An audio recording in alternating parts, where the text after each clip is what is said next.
Assalamu alaikum dear students. Today I am going to tell you that how will you access through your live worksheet account. First of all, you have to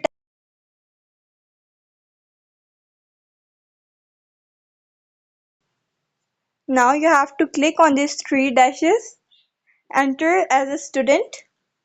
Now click on this login button, enter your username and password. I enter the girl's username and password. Then you have to click on I am not a robot and then log in into your account. Now again you have to click on these three dashes and enter into my workbooks. Here are your all workbooks. To check whether teacher has assigned you homework or not, you have to tap on this homework and you don't have any homework yet.